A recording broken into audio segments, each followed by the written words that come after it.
It's just comedy. The Jell-O Program, starring Jack Benny with Mary Livingston and Phil Harris and his orchestra. Thank you. This is Groucho Marx. Well, here I am, stepping in over my head again. With Fibber McGee and Molly. Folks, this is just as new to me as it is to you. Hello? Hello, Mr. Benny. This is Rochester. The Great Gildersleeve. Well, what an original greeting. Hello and welcome to another week of comedy, funny, haha, on Dwayne Old Time Radio. One thing, please subscribe to my channel. If you enjoy what I'm doing, subscribing is 100% free. Also, one more thing, if you have a few seconds or 1 minute, please leave a review on your preferred podcast service, especially if you're on Apple, Spotify, or really just your preferred podcast service. Thank you and hope you enjoy. Uncle Milty returns, that's Milton Berle, with his salute to the railways of America. And this one aired August 26, 1947. Due to the extreme heat in New York, Milton Berle was taken suddenly ill after the early show tonight. Therefore, the following broadcast comes to you by transcription.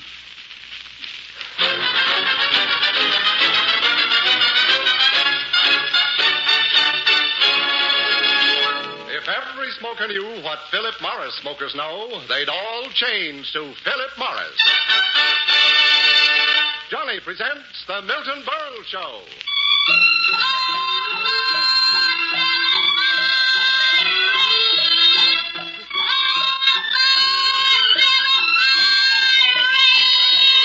Here comes Johnny, ladies and gentlemen. Johnny on the spot for Philip Morris, America's finest cigarette.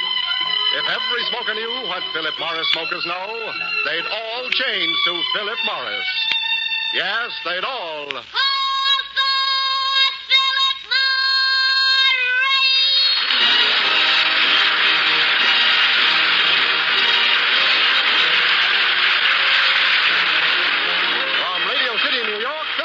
Presents The Milton Berle Show.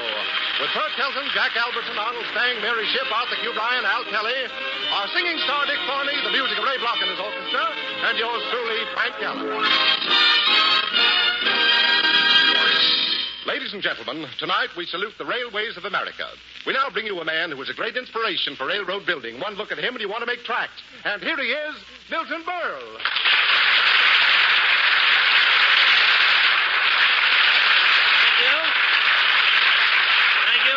Good evening, ladies and gentlemen. Mr. Gallup, that introduction, one look at me, and you want to make tracks? I mean, don't get me wrong, I appreciate all the trouble you go through just to get jokes like that. Creeping through those dark cemeteries and copying lines off tombstones. Oh, come now, Bert. No, Mr. Gallup, I really appreciate it. Imagine digging your way out of your grave every night just for that. Burl, I'm getting quite fed up with your constant references to my physical appearance. Mr. Gallup, it's all in fun. Well, I find your boorish jesting not only crass, coarse, uncouth, and acrimonious, but extremely perverse. Perverse? Yes. And just a minute ago, you said you didn't like it. Burl, I can only say of you what the great Toscanini once said of his fourth French horn player who showed up at a big concert with a leaky valve. And what did he say? Graziazza lentano manicotti. Translated? Schmo. And may I add, it loses nothing in the translation. A schmo. My, Mr. Gallup, that's awful. That's the first time that I've ever been called that. In Italian. But I'm sorry, Mr. Gallup, if I've offended you. I really am. That's quite all right. Perhaps I am a bit touchy tonight. Big weekend, you know. Oh, yeah. You were up at that camp for music lovers again? Uh-huh, Camp Beethoven. And this weekend it was riotous. Big fun again. It was a romp. All day Sunday we played games. You played games? Uh-huh. There was a big three-legged race. And as usual, Mr. Anatole Barini of the Boston Pops Orchestra won. He always wins? He has 3 legs.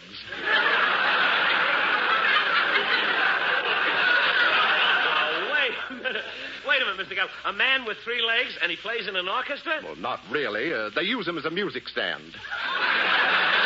Oh, that's right. I remember him now. Old tripod Barini. They used to turn him upside down, throw canvas over him, and use him as a beach umbrella. What other games, Mr. Gallup, did you play at Camp Beethoven? Well, all Saturday night we played What Is It?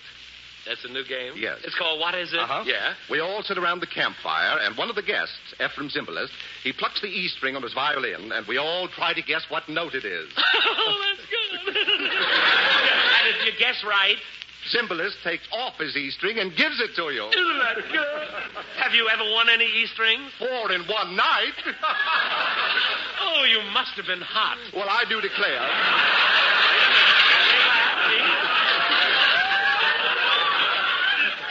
You do declare what? I do declare if Ephraim hadn't tried enough, I would have had his rosin. Oh, no.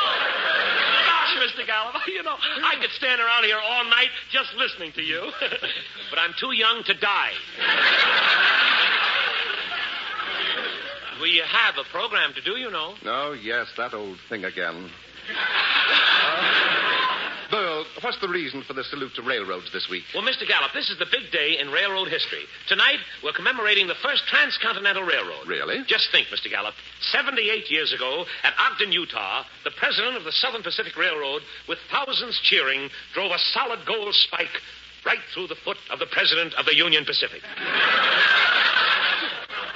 And if you don't believe it, just go to Ogden, Utah. The president of the Union Pacific is still standing there yelling for a crowbar. And that is why tonight we salute the American Railroad.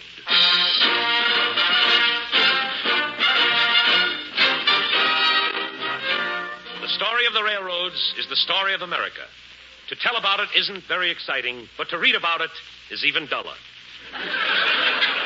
It all began in a little carpenter shop in Pennsylvania. An invention was being completed.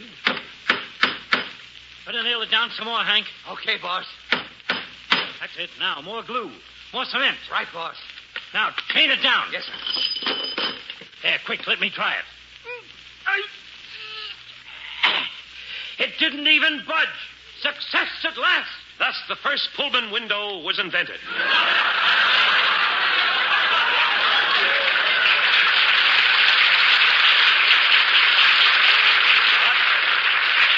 But the mighty railroads went forward.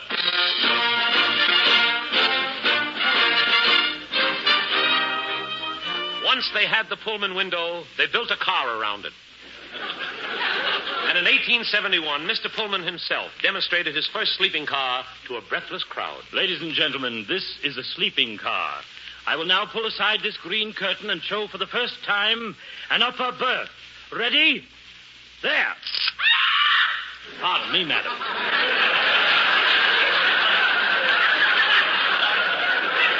Yes, it was after this that they put numbers on the curtains. Then on went the mighty railroad.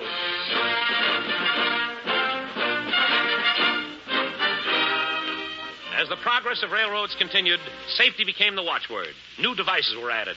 Air brakes, couplings, all steel cars, all for the safety and protection of the passengers. But to this day, the greatest danger facing the innocent traveler on a train still exists. It is this. Pardon me, friend. Care to play a little poker to kill some time? Thank you very much. Thank you.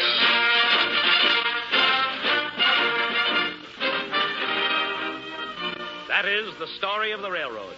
And today, wherever you are, whatever you are doing, you cannot escape hearing that haunting rhythm of the railroads that so richly fills the air of America.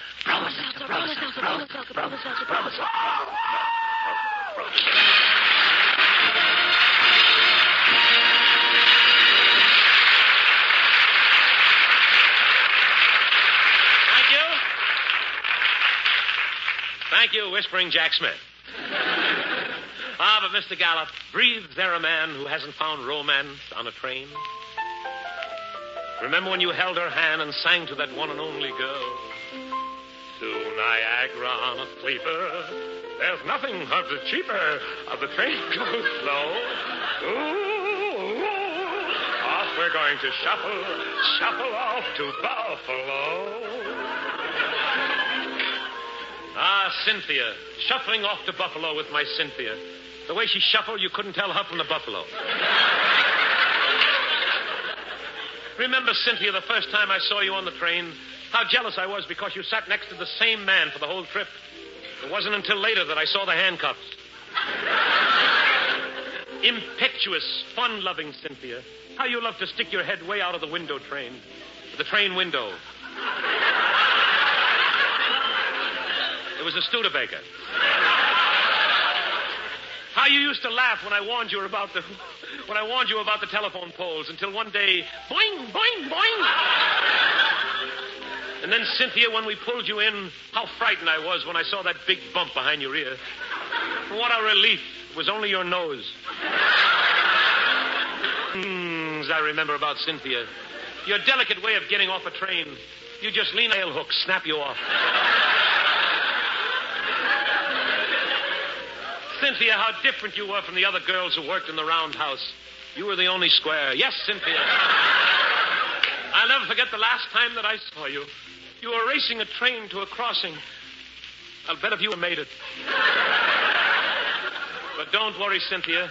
As soon as they wire you together, up we're going to shuffle off to Buffalo.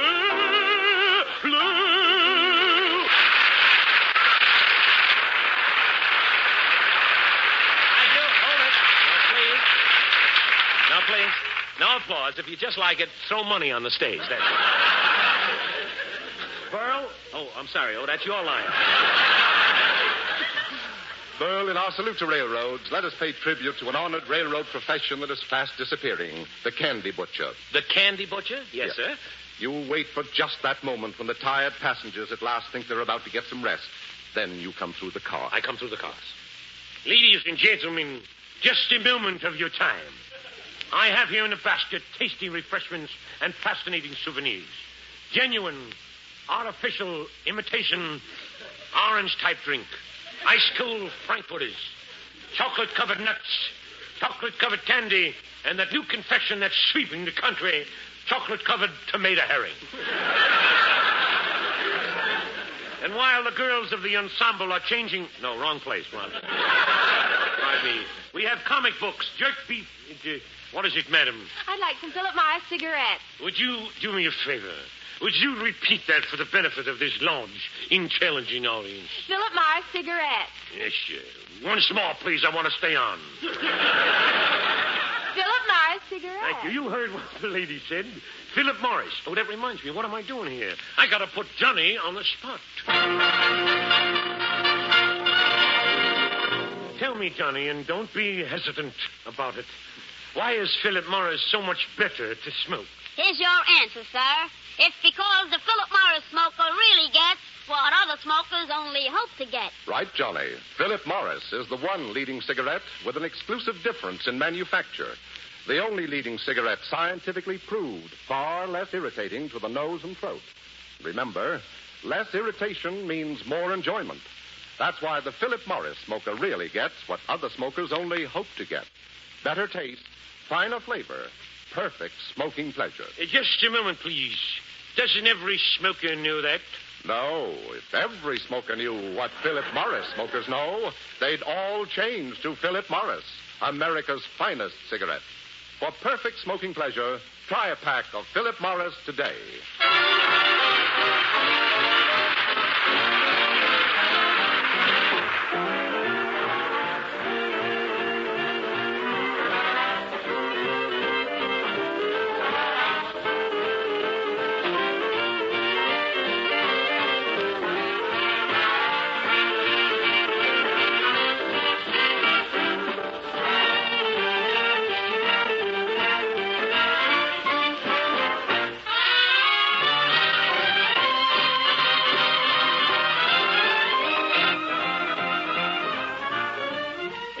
That was Ragtime Cowboy Joe, played by Ray Block and the Philip Morris Cowhands. Mighty fine, Ray. Mighty fine.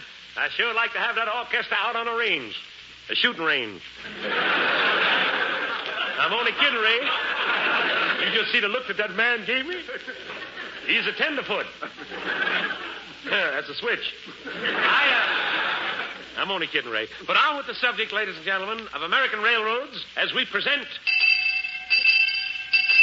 Railroad Forum tonight. Railroad Forum tonight.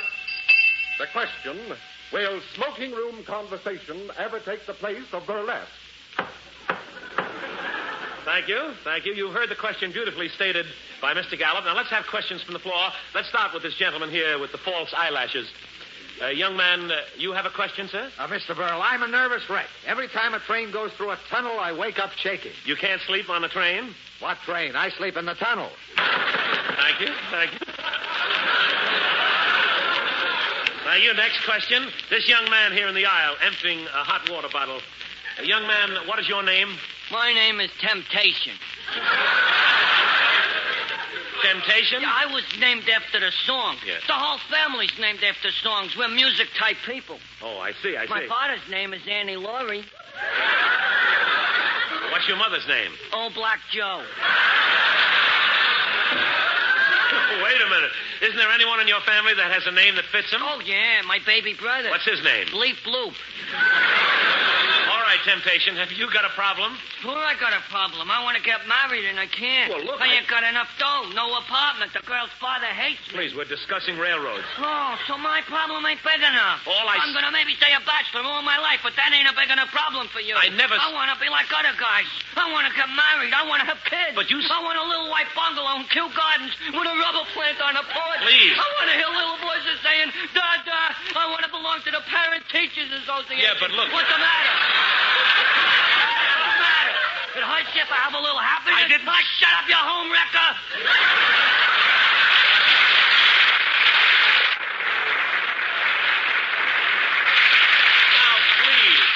Please, let's not get emotional. Now, if you have a question, ask it. Okay.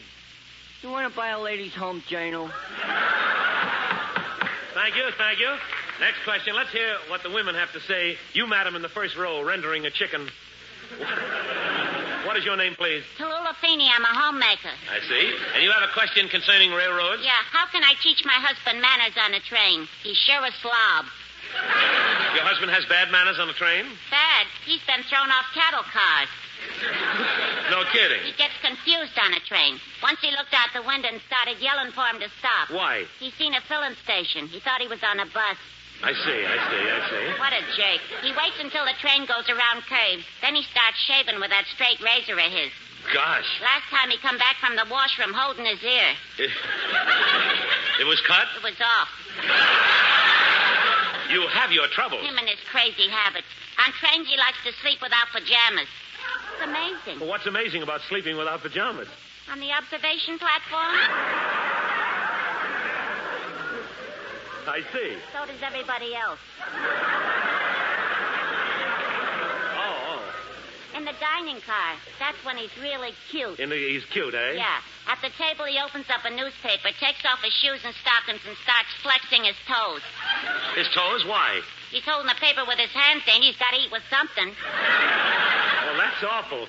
He's some problem when you're traveling. Not anymore. Now when we have to go anywhere by train. Yes? I ship him ahead by freight. Thank you very much, Mrs. Feeney. Thank you.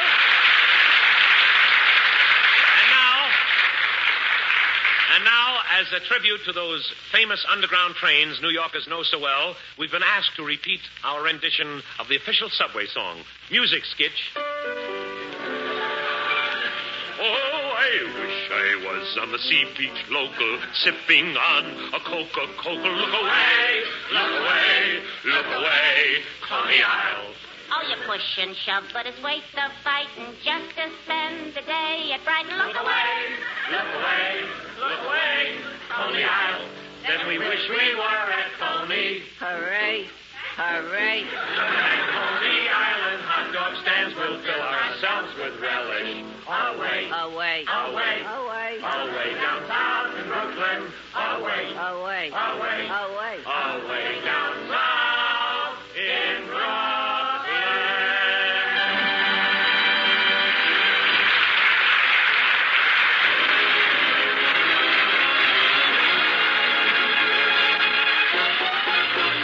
Here's our young South American singing star, Dick Pawnee, to sing. We saw an apple blossom underneath the Maytime blue, an apple blossom wedding, I fell in love with you. We realized where we were heading, booked the little church, and then we planned an apple blossom wedding.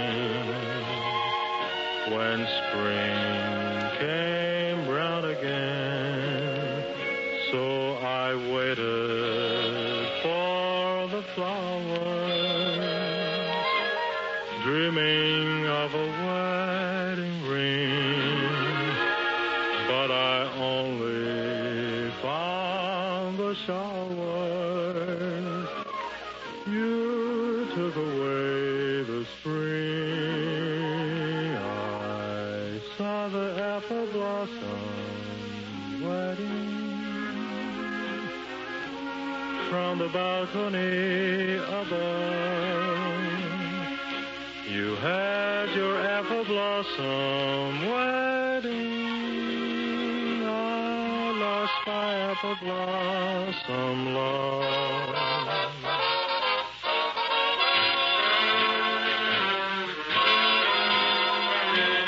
I saw the apple blossom wedding from the balcony above. You had your apple blossom wedding. I lost my apple blossom love.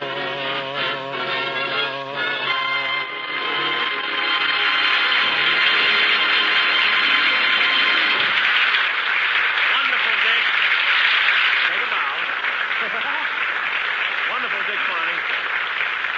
It's swell. Oh, Mr. Gallup. Yes? Would you just say the word railroads? Very well. Railroads. What was that? Railroads. Oh. Speaking of railroads, an incident happened to me. You notice how clever we got into the subject again? That's how this program's constructed, like a tightly well-knit sieve. But really, Mr. Gallup, just think.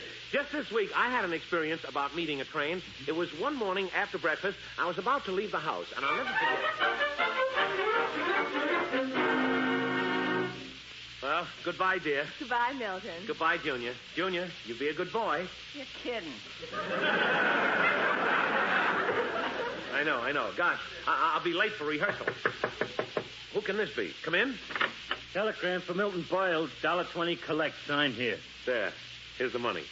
Oh, wait a minute, young man. Here's a tip. A nickel. Oh, goody. Now I won't have to swim home to Staten Island tonight. Boy, you sure throw it around, don't you, sport? Quiet. Well, open the telegram, Milton. Who's it from? It was sent collect. Collect?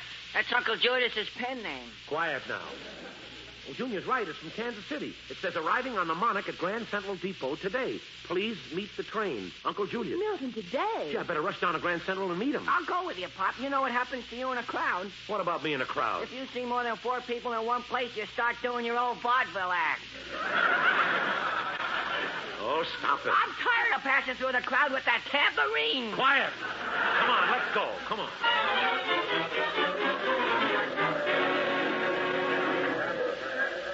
Train leaving New York on track 5 for Hackensack, Hoboken, Newark, and all points in New Jersey. Please let the bookies on first. Junior, let's find out what time the Monarch gets in. Attention, coming in on track 5, it's Super Chief, Broadway Limited, and The Lark. And here are the mutuals, 620 to win, 440 to place. That's the 4th favorite to win today. Gosh, Uncle Julius may be in already. Hey, Pop, here's a timetable. Oh, good, Junior. Let me read it. You read it? Yeah. But, Pop, it ain't all in capital letters. Give it to me. Here it is. Trains from Kansas City to New York. Super Monarch arrives 2:15. Oh, wait. See footnote A. Here's footnote A. Except Sundays, weekdays, and holidays. Well, that's great. But here's another train, Pop. See, the Super Monarch. Oh, yeah. Arrives 3 p.m. That must be... Wait, see footnote B. Footnote B. Oh, here it is. Footnote B. See footnote A. This is awful. Well, here's another, Pop. The Old Reliable. Oh, the Old Reliable. That sounds like it. See footnote C. C. Discontinued as of January 1906. Wait, this must be the one, Junior. The Labor Day special. Look at the footnote. Runs daily, except Labor Day. Oh, wait. Why are we knocking ourselves out with a timetable? Here's an information booth. Clerk. Next? Yes, I'm next, clerk. What can I do for you, sir? Clerk, my Uncle Julius is arriving from Kansas City on the Monarch. Can you tell me what time it gets in? Of course, sir. The Monarch is due at 5:12 at sea. It just left at the flight forward because we realized by anything that we had the beautiful air-cooled toys, the diesel toys, and as it rolls through the hills about a stalemate, it leaves you with the kind of a toy that affords everybody a definite strength. But that's without a diner. Next. Wait a minute. I asked, what time does the... I told you. It left arbitration trade on the way to the Stormhead. And as we told you about the grease, there's only one paddock being the thread back for the trees. You are the one that's holding the Stormhead. And please hold on to your stuff. Next. Oh, wait a minute. Now, please. My Uncle Julius from Kansas City... Mister, you're just like another man who was here the other day. He came up to me and he says, I would like to get a ticket to Strut and White back with Flammers. Strut and White back with Flammers. I says to him, what do I look like, a priest? Do I want to be back with toys? After all, it's only a sieve. And would you believe it? Today that man is dead. Next. No, look, I just want to know what time the Monarch comes in. This is ridiculous. Come on, Junior. This guy is nuts. Let me try it, Pop. Look, mister, what my father wants to know is, does the Corporal stop at Spima Risen Drizza Drama climbing? Oh, the Monarch from Kansas City. It just got in on track 6. That's the Stylers. It's a Benefane. Hey. Glad. Beneflip. Sunlight. Quiet. Wait. Junior, the Monarch's on track 6. Uncle Julius is on it. Let's get on the train and search through every car. Come on. Here, Junior, this is the Monarch. Let's get on this. There, now we'll start from this end of the train and walk through. Looks empty, Pop. Uncle Julius must be in the next car. Come on. Wait a minute.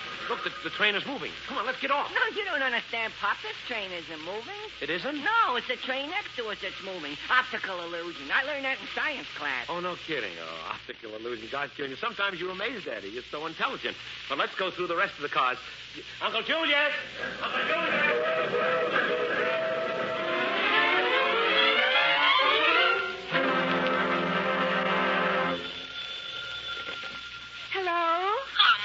Junior, Uncle Julius has been here for 2 days. Where are you? Kansas City. Kansas City? Yeah, Pop's in jail. Jail? Yeah, when we got here, he wouldn't pay the fare. He kept yelling he wasn't a passenger. He was just an optical illusion. Poor Daddy. What can we do for him? Well, he only asked one thing, Mom. Yes? He says when we come home, he wants Uncle Julius to meet the train. Head on.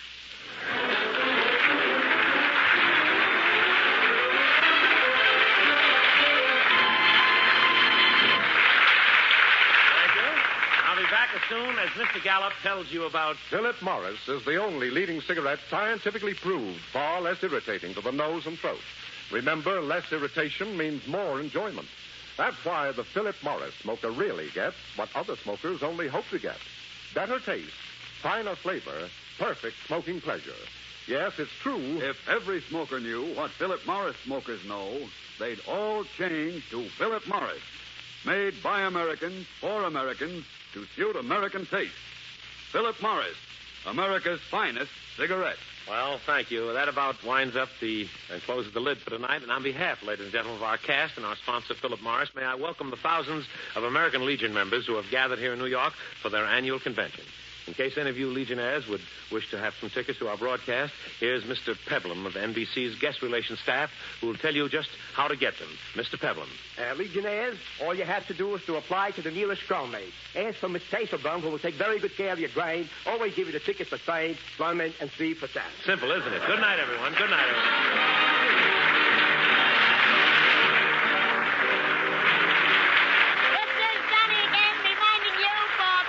Smoking pleasure.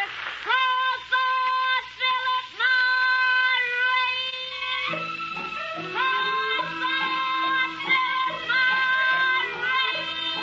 Yes, if every smoker knew what Philip Morris smokers know, they'd all change to Philip Morris, America's finest cigarette.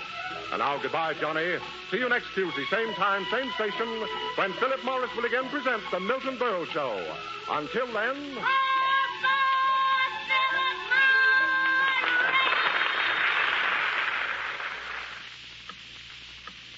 Due to the extreme heat in New York, Milton Berle was taken suddenly ill after the early show tonight. Therefore, the preceding broadcast has come to you by transcription. This is NBC, the National Broadcasting Company.